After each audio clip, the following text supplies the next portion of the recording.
Question भनिछ खण्डीकरण गर्नुहोस्। यतिलाई खण्डीकरण गर्नु छ त ल हेरौँ त अगाडि। यहाँ सूत्रमा त लाग्दैन, यसमा खण्डीकरणको नियम अनुसार पहिला कमन लिन्छौँ। ल कमन लिउँ त, यसमा कतिले कमन लिनुपर्छ? पहिला 2 ले 3 ले गर्छौँ। ल 3 ले गरौँ त। 3 कमन लिइसकेपछि यहाँ 16a को power 4 plus 36a square b square plus 81b को पावर 4 ब्रैकेट। अब यसमा फर्मुलामा लगाउँछु यो 16 र 36 र 81 लाई।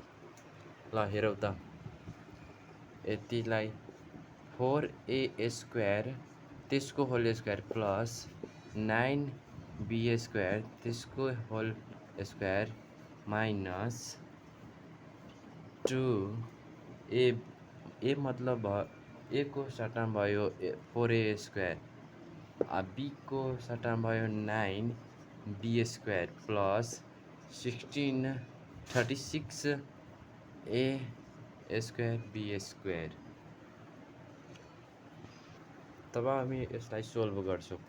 यति फर्मुलामा लगेर 4a square plus 9b square त्यसको होल स्क्वायर माइनस 2 दुना 2 चौका 8 8 पंचे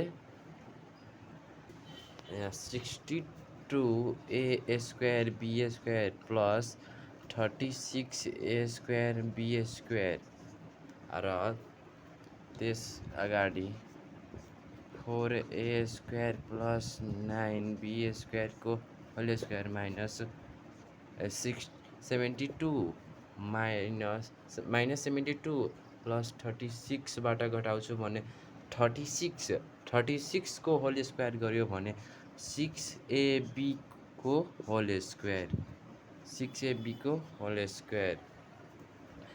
अब यसलाई a स्क्वायर मानेर र b square a square minus b square को फर्मुलाबाट गर्छु अगाडि। ल गरिसक्यो, यति एन्सर आउँछ हामीलाई। यति।